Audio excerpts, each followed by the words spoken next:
শানে রিসালাত সম্মেলনে কিছুক্ষণের ভিতরে উপস্থিত হবেন আমাদের সকলের হৃদয়ের স্পন্দন বড় সাহেব কিবলা মাদ্দাজিল্লাহুল আলিয়া। উপস্থিত রয়েছেন দূর দূরান্ত থেকে আগত উলামায়ে কেরাম এবং পশ্চিম সিলেটের বিভিন্ন প্রতিষ্ঠানের সুনামধন্য অধ্যক্ষ এবং সুপার মহোদয়গণ,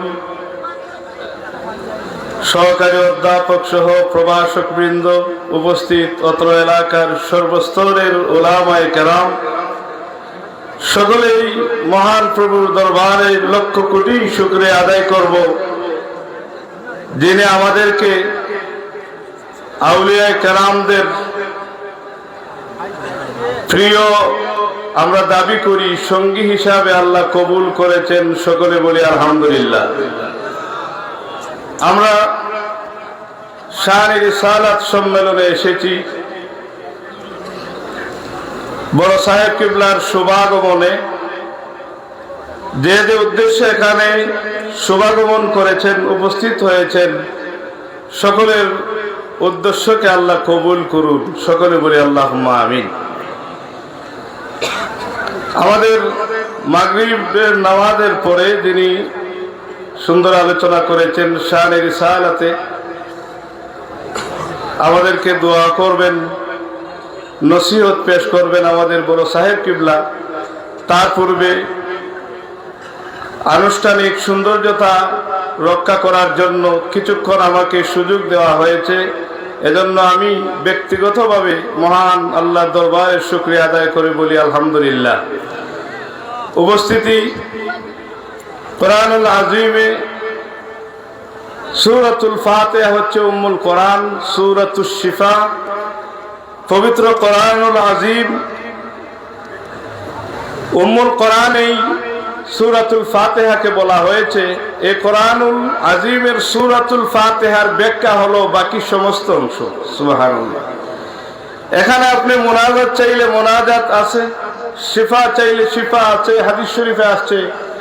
কেউ যদি মিথ্যা কথা বলে না, গীবত নামিমা এগুলো করে না, সে যদি সূরাতুল ফাতিহা পড়ে জারফুক করে মৃত্যু রোগ ব্যতি রেখে আল্লাহ ক্ষমা করে দিবেন। এখানে একটি আয়াতে কারিমা আছে, ইহদিনাস সিরাতাল মুস্তাকিম।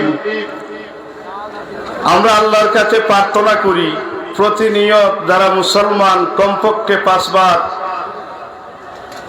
আর সূরাতুল ফাতিহা ব্যতি রেখে নামাজ হয় না, এটাকে আবার কেউ গায়ের মুসলক যারা তারা প্রমাণ দেয় যে ইমামের পিছনে ফাতিহা পড়তে হবে। এটা এজন্য বলা হয় নাই হাদিসে, বলা হচ্ছে ইমাম সাহেব পড়লেই মুসল্লির আদায় হয়। এই সত্যি সূরাতুল ফাতিহা ব্যতি রেখে নামাজ হয় না। এখানে আল্লাহ পাক রব্বুল আলামিন বলেন, ইহদিনাস সিরাতাল মুস্তাকিম। আমরা আল্লাহর কাছে প্রার্থনা করি আল্লাহ সিরাতাল মুস্তাকিমের পথে চালান। এই আয়াতের ব্যাখ্যা কি? সিরাতাল্লাযীনা আন'আমতা আলাইহিম। আল্লাহ পাক রব্বুল আলামিন বলেন সিরাতাল মুস্তাকিম হলো তাদের পথ যাদের প্রতি আমি আল্লাহ নিয়ামত দিয়েছি। এই আয়াতের ব্যাখ্যায় যদি আমরা যাই, অন্য আয়াতে পাবো আন'আমাল্লাহু আলাইহিম মিনান নাবিয়্যিনা ওয়াস-সিদ্দিকিনা ওয়াস-শুহাদাই ওয়াস-সালিহিন। আল্লাহ পাক বলেন আমি নিয়ামত দান করেছি নবীদের প্রতি, শহীদদের প্রতি, সিদ্দিকদের প্রতি, সালিহিন নেককারদের প্রতি। এই আয়াতে কারিমায় সালিহিন যারা তারা হচ্ছেন আল্লাহওয়ালা নেককার। তাদেরকে যদি আমরা পারিভাষিক করতে বলি, যারা গুনাহ থেকে বাঁচার চেষ্টা করেন এমন বেঁচে থাকেন, আউলিয়া কেবারদের, ওলি আল্লাহদের যদি বলি এটা অপরাধ হবে না। তাহলে আমাদের একটা মডেল আছে, আপনি ছোট্ট শিশুকে প্রশ্ন করেন যে তুমি কাকে পছন্দ করো, সে বলতে পারে আমি মেসিকে পছন্দ করি। তার দিক থেকে তার আদর্শ হচ্ছে ওই মেসি, তার আদর্শ হচ্ছে নেইমার। নাহনু মুসলিমুন, আমরা মুসলমান, আমাদের একটা আদর্শ আছে, আমাদের একটা মডেল আছে, আমাদের একটা চরিত্র আছে। লাকাদ কানা লাকুম ফি রাসূলিল্লাহি উসওয়াতুন হাসানা। আমার আল্লাহ পাক বলেন রাসূলুল্লাহকে, মুহাম্মদুর রাসূলুল্লাহ সাল্লাল্লাহু আলাইহি ওয়াসাল্লামকে সমগ্র বিশ্বজগতের জন্য যেমন রহমত করেছেন, যারা কোরআন আল্লাহকে দেখে না, জান্নাত দেখে না, তারপরে সব মানে এই মুসলমানদের জন্য আমাদের একটা মডেল হলেন সাইয়্যিদুল মুরসালিন, শফিউল মুজনিবিন, রাহমাতুল লিল আলামিন, সাইয়্যিদুস সাকানাইন, আফতাবে নবুওয়া, শাহানশাহে রিসালা, সুলতানুল আরিফিন, শামসুল হেদায়াত, বদরুদ্দুজা, নূরুন আলা নূর, আমাদের জানের টুকরা, কলিজার টুকরা, হৃদয়ের স্পন্দন নবী মুহাম্মদুর রাসূলুল্লাহ সাল্লাল্লাহু আলাইহি ওয়াসাল্লাম। কথা বলেন ঠিক কিনা? এটা আমার মুখের ভাষা নয়, এটা হচ্ছে কোরআনের কথা। হাদিস শরীফে আসছে ইন্নাহু লা হাব্বুল খালকি ইলাইয়া, আমি পৃথিবীতে যা সৃষ্টি করেছি সবচাইতে শ্রেষ্ঠতম সৃষ্টি হলেন আল্লাহর সৃষ্টি জগৎ। 18,000 মাখলুকাতে সীমাবদ্ধ নয়, অসংখ্য অগণিত সৃষ্টি আল্লাহ সৃষ্টি করেছেন। আল্লাহর হাবিব বলেন যে আল্লাহ বলেছেন ইন্নাহু লা হাব্বুল খালকি ইলাইয়া, আমি আল্লাহ যা সৃষ্টি করেছি সবচাইতে শ্রেষ্ঠতম সৃষ্টি হিসাবে মুহাম্মদ সাল্লাল্লাহু আলাইহি ওয়াসাল্লামকে সৃষ্টি করেছি। ওয়ারাফানা লাকা যিকরাক, আমি আমার হাবিবের আলোচনাকে বিস্তৃত করে দিয়েছি, সারা বিশ্বে ছড়িয়ে দিয়েছি, আসমানে ছড়িয়ে দিয়েছি, আরশে মুআল্লায় ছড়িয়ে দিয়েছি, সিদরাতুল মুনতাহায় ছড়িয়ে দিয়েছি। আমি জগতের ভিতরে সকল জায়গায় আমার নবীর শ্রেষ্ঠত্ব দিয়ে প্রেরণ করেছি।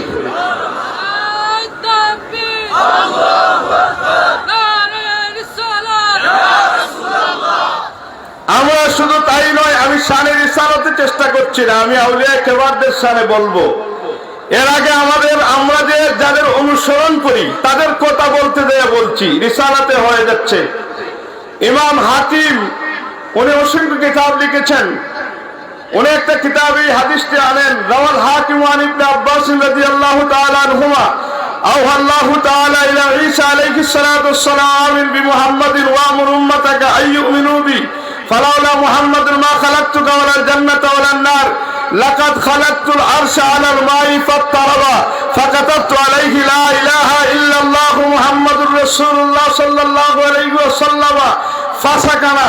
ইমাম হাকিম বলেন হাদিসটা সহিহ। উনি বলেন ইবনে আব্বাস থেকে আল্লাহ ওহী নাযিল করলেন, হে ঈসা নবী আপনি ঈমান আনেন মুহাম্মদ সাল্লাল্লাহু আলাইহি ওয়াসাল্লামের প্রতি, আপনার উম্মত যারা হবে তারাও যেন ঈমান আনে মুহাম্মদ সাল্লাল্লাহু আলাইহি ওয়াসাল্লামের প্রতি। তবে ঈসা নবীর ঈমান আনা বলতে সম্মান পেশ করা, সম্মানিত নবীকে উম্মত হওয়ার জন্য উনি প্রার্থনা করেছেন আল্লাহর কাছে, এজন্য আল্লাহ বললেন। তারপরে আল্লাহ পাক রব্বুল আলামিন বলেন আপনার উম্মত যারা হবে তারাও যেন ঈমান আনে হাবিবুল্লাহ সাল্লাল্লাহু আলাইহি ওয়াসাল্লামের প্রতি। আল্লাহ পাক বলেন লাকাদ খালাকতুল আরশা আলাল মাই, আল্লাহ পাক রব্বুল আলামিন বলেন যে আমার নবীর প্রতি ঈমান আনবা। ফালাউলা মুহাম্মাদুন মা খালাকতুকা ওয়ালাল জান্নাতা ওয়ালান নার, মুহাম্মদ সাল্লাল্লাহু আলাইহি ওয়াসাল্লাম যদি না হতেন আমি আল্লাহ রাব্বুল আলামিন জান্নাত তৈরি করতাম না, জাহান্নাম তৈরি করতাম না, এমনকি তুমি ঈসা নবীকেও তৈরি করতাম না।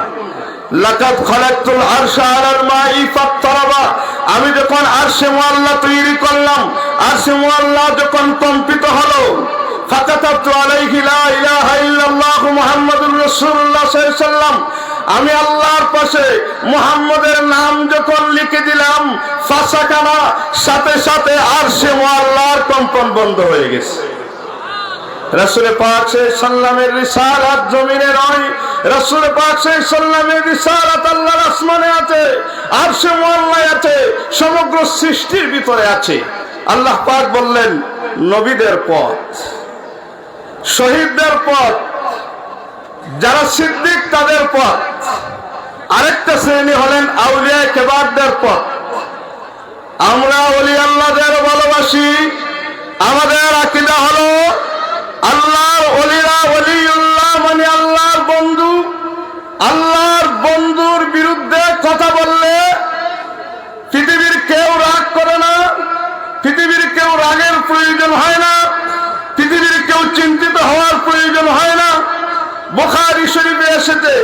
মান আদালি ওয়ালিয়ান ফাকাদ আযানতুহু বিল হারবে। একটু পরে আমরা হাদিসটা পড়ব যে আমার বন্ধুর বিরুদ্ধে যে কথা বলে, ওলিয়া উলিয়াদের বিরুদ্ধে যে কথা বলে, আমি আল্লাহ তার বিরুদ্ধে যুদ্ধ ঘোষণা করে দেই। এজন্য অলি বিরোধী যারা, তারা অলি বিরোধী নয়, তারা আল্লাহর বিরোধী। কথা বলেন ঠিক কিনা? এদের শাহজালালের, এদের শাহ ফরানের, এদের শাহজাহানের, এদের শাহ মাকদুমের, এদের শাহ আল্লামা সাহেব কিবলার। কথা বলেন ঠিক কিনা?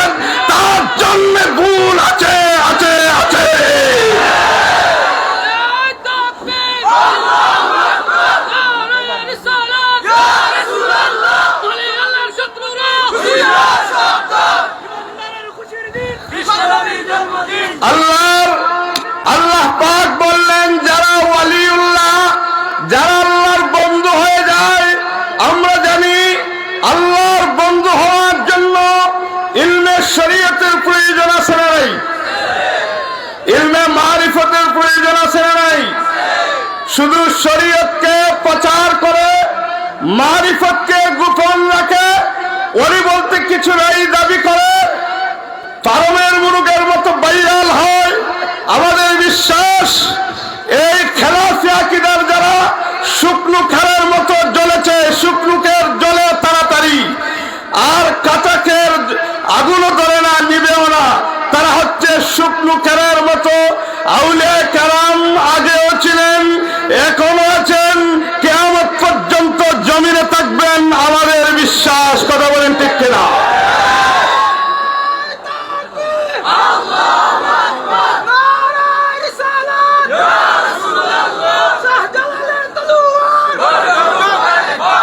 আল্লাহ পাক বললেন যারা বন্ধু, আল্লাহর বন্ধু যারা, তাদের ভয় নাই, তাদের চিন্তা নাই। বুখারী শরীফের হাদিস, আন আবি হুরায়রা রাদিয়াল্লাহু তাআলা আনহু قال قال رسول الله صلى الله عليه وسلم। আবি হুরায়রা থেকে হাদিস, আল্লাহ রাসূল বলেন, আল্লাহ বলেছেন قال الله تعالى من عادى لي وليا فقد آذنته بالحرب وما تقرب عبدي بشيء أحب إلي مما افترضته عليه وما يزال عبدي يتقرب إلي بالنوافل حتى أحبه فإذا أحببته كنت سمعه الذي يسمع بي وبصره الذي يبصر بي ويده التي يبطش بها ورجله التي يمشي بها وإن سألني آتيته ولئن استعاذني لأعيذن। رواه البخاري। আবি হুরায়রা বলেন, আল্লাহর হাবিব সাল্লাল্লাহু আলাইহি ওয়াসাল্লাম বলেছেন, আল্লাহ বলেন, মান আদালি ওয়ালিয়ান ফাকাদ আযানতু বিল হারবে। আল্লাহ রাব্বুল আলামিন বলেন, কেউ যদি আমার বন্ধুর বিরুদ্ধে বলে, আমি আল্লাহ তার বিরুদ্ধে যুদ্ধ ঘোষণা করে দিলাম। ওয়ামা তাকাররাবা আবদি বিশাইইন আহাব্বা ইলাইয়া মিম্মা আফতারাতুহু আলাইহি ওয়ামা ইয়াসালু আবদি ইয়াতাকাররাবু ইলাইয়া বিন নওয়াফিল। আল্লাহ পাক বুঝিয়ে দিলেন, যদি কেউ আমার বন্ধু হতে চায়, মিম্মা আফতারাতুহু আলাইহি, এক নম্বরে হলো ফরজ বন্দেগী লাগবে। ওয়ামা ইয়াসালু আবদি ইয়াতাকাররাবু ইলাইয়া বিন নওয়াফিল, আল্লাহর নিকটে পৌঁছার জন্য আল্লাহ অর্ডার করেছেন, এগুলো ছাড়াও মানবীয় ইবাদত রাসূলুল্লাহ যা করেছেন সেগুলো পালন করবে। এখানে নফল উল্লেখ করা হয়েছে। এই ইবাদত যখন করবে, হাত্তা উহিব্বাহু ফাইদা আহবাবতুহু, আল্লাহ বলেন সে আমাকে ইবাদত করে ভালোবাসলো, আমি আল্লাহ তাকে ভালোবাসলাম, তখন তার নাম হয়ে যায় ওয়ালিউল্লাহ। কুনতু সামাহুল্লাযী ইয়াসমাউ বি ওয়া বাসারাহুল্লাযী ইউবসিরু বি ওয়া ইয়াদাহুল্লাতী ইয়াবতিশু বিহা ওয়া রিজলাহুল্লাতী ইয়ামশি বিহা। আল্লাহ বলেন আমি আল্লাহ তার হাত হয়ে যাই, যা দ্বারা সে ধরে, আমি আল্লাহ তার পা হয়ে যাই, যা দ্বারা সে হাঁটে আমি আল্লাহ তার চোখ হয়ে যাই, যা দ্বারা সে দেখে আল্লাহ বলেন ওই আমার ওলি বান্দা আমার কাছে যা চাইবে আমি আল্লাহর সাথে সাথে কবুল করে নেই। তাহলে আমরা বুখারী থেকে জানলাম যে ওয়ালিউল্লাহ আছেন, আল্লাহর কোরআন থেকে জানলাম, বুখারী শরীফের হাদিস থেকে জানলাম ওলিদের শান। আমরা জানি পবিত্র কোরআনুল আযীমের একটা আয়াতে কারিমা আছে, ইন্নামা ইয়াখশাল্লাহা মিন ইবাদিহিল উলামা। এখানে উলামায়ে কেরাম বলতে কাদেরকে বোঝানো হচ্ছে? ইন্নামা ইয়াখশাল্লাহা মিন ইবাদিহিল উলামা। আমার আল্লাহ বলেন জগতের ভিতরে সবচাইতে আমি আল্লাহকে ভয় বেশি করে উলামায়ে কেরাম। উলামায়ে কেরাম সবচাইতে বেশি ভয় করেন। এখন এই উলামায়ে কেরাম বলতে উলামায়ে সুর না উলামায়ে হক? কথা বলেন। উলামায়ে হক, উলামায়ে হকের একটা সংজ্ঞা আমরা পেশ করব।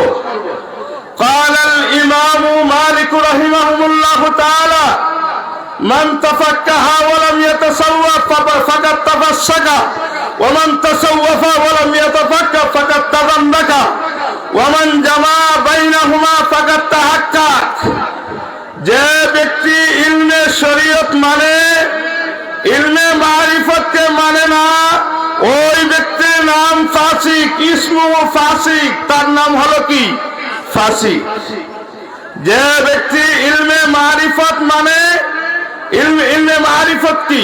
আনতা আবুদাল্লাহ কাআন্নাকা তারা ফাইন লাম তাকুন তারাহু ফাইন্নাহু ইয়ারাক।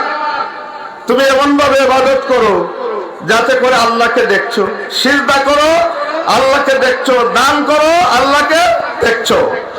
যদি তুমি না দেখো তাহলে তুমি মনে রাখো তোমাকে আল্লাহ দেখছেন। আল্লাহ যদি আমাকে দেখেন আমার ভিতরে তাকওয়া দরকার আছে না নাই? আর যদি বলেন আছে না নাই? আল্লাহ যদি আমাকে দেখেন তাহলে আমাকে তাকওয়া অর্জন করতেই হবে। এতে বোঝা যায় যে মারিফত, যে দেখার যে বিষয়টা আভ্যন্তরীণ, এর ভিতরগত একটা চিন্তা চেতনা, মুরাকাবা, মুশাহাদা, এটা হচ্ছে মারিফত। ইমাম মালিক বলেন, ইমাম মালিক মদিনায় জুতা পরতেন না, রওজার নবীর সাথে বেয়াদবি হয়ে যাবে এমন আশিক রাসূল ছিলেন ইমাম মালিক। ইমাম মালিক কিতাবুল মুওয়াত্তা অসংখ্য হাদিসের সমন্বয়ে কিতাব লিখেছেন। উনি বলেন ইলমে মারিফত যে মানে ইলমে শরীয়তকে অস্বীকার করে তার নাম হলো জিন্দেক, বেঈমান। ইলমে মারিফত মানে শরীয়ত অস্বীকার করে তার নাম জিন্দেক। আমরা মাঝে মধ্যে লাল পাগড়ি দেখি, মানুষ হিসাবে তাকে পছন্দ করেন, কিন্তু এই দিক থেকে তাকে অপছন্দ করেন, এটা উচিত। দেখবেন লাল পাগড়ি পরে, দাড়ি নাই, বুক লম্বা, নামাজ নাই, এরা আসলে মারিফতকে মানে কিন্তু শরীয়তকে মানে না, তার নাম জিন্দেক। ওয়ামান জামা বাইনাহুমা, আর যে উভয়টা মানে তিনি হচ্ছেন মুহাক্কিক। আমরা যে সিলসিলায় রয়েছি, আল্লামা সাহেব কিবলা আমাদের যে সিলসিলা দিয়েছেন, এই সিলসিলা কিয়ামত পর্যন্ত ইনশাআল্লাহ থাকবে। আশা পৃথিবীর জমিনে একজন সাহেবের 7 জন সাহেব জানা হক্কানি আলিম হতে পারেন না, কিন্তু এটাই সবচাইতে বড় কেরামত, সবচাইতে বড় নিয়ামত। আমাদের সাহেব জানা সকলেই এক একজন আল্লামা, এক একজন মুহাক্কিক ওলিউল্লাহ। কথা বলেন ঠিক কিনা?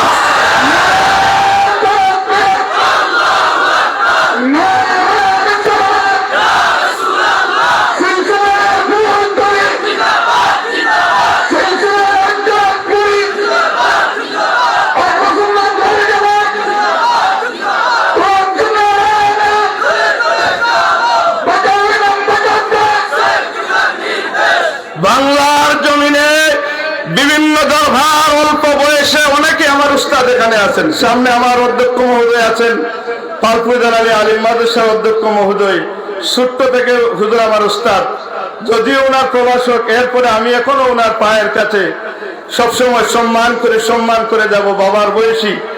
আরো অনেকে আমার উস্তাদ আছেন, একজন হুজুর আছেন, আমি দারুল ত্যাগ করেছি হুজুরের কাছে, এবার অনেক আছেন।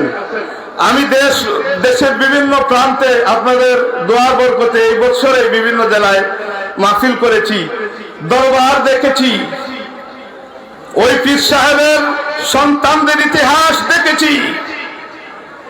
এক মনের এক আকীদায় এরকম স্পষ্ট আকীদা, এরকম হক্কানে আলেম দেখি নাই। এজন্য আমার চোখে দেখা বাংলার জমিনে নয়, সারা বিশ্বে ঐতিহ্যবাহী একটি দরবার আমরা যে সিলসিলায় রয়েছি। কথা বলেন ঠিক কিনা? ইমাম মালিক বললেন ইলমে শরীয়ত মানে মারিফত মানে না। দেখবেন ওই পীর সাহেবের কয়েক সন্তান, একজনে মারিফতকে স্বীকার করে শরীয়ত মানে, আরেকজন দেখবেন তার ইমানে জন্ডিস ঢুকে গেছে, তার ইমানে কলেরা ধরেছে, সে দেখবেন ইলমে মারিফতকে অস্বীকার করতে চায়, ইলমে মারিফতের অনেক বিষয়কে অস্বীকার করতে চায় ইঙ্গিতে ইশারায়। কিন্তু আমাদের দরবার আল্লাহ কবুল করেছেন, আছে, থাকবে, আমরা আশা করি। কথা বলেন ঠিক কিনা? আল্লাহর নবীর আশিক বললেন ইলমে শরীয়ত মারিফত উভয়টাই যিনি মানেন তিনি হচ্ছেন মুহাক্কিক। ইন্নামা ইয়াখশাল্লাহ মিন ইবাদিহিল উলামা। এই আয়াতের ব্যাখ্যা হলো আল্লাহ পাক ইলমটা কোরআনের ইলম দুই প্রকার। একটা ইলম হলো ওহিয়ে মাতলু, আরেকটা হলো ওহিয়ে গায়রে মাতলু। ওহিয়ে মাতলু হলো সরাসরি আল্লাহর কোরআন, গায়রে মাতলু হলো নবীর মুখশ্রিত বাণী। এজন্য আমরা হাদিসকে খুব সতর্কতার সহিত জাল বলি, আমরা খুব সতর্কতার সহিত দঈফ বলি।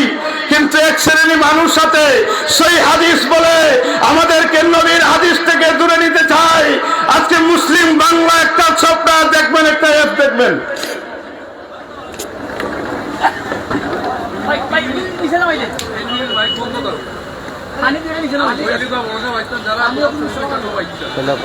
সম্মানিত উপস্থিতি, আমাদের বড় সাহেব কিবলা উপস্থিত হয়ে গেছেন। যারা যেখানে আছেন মেহেরবানি করে প্যান্ডেলে জায়গা থাকলে প্যান্ডেলে ঢুকে যান। অল্প কয়েক মিনিটের ভিতরে বড় সাহেব কিবলা উপস্থিত হয়ে যাবেন, অল্প কয়েক মিনিটের ভিতরে। আপনারা এদিক সেদিক ঘোরাফেরা না করে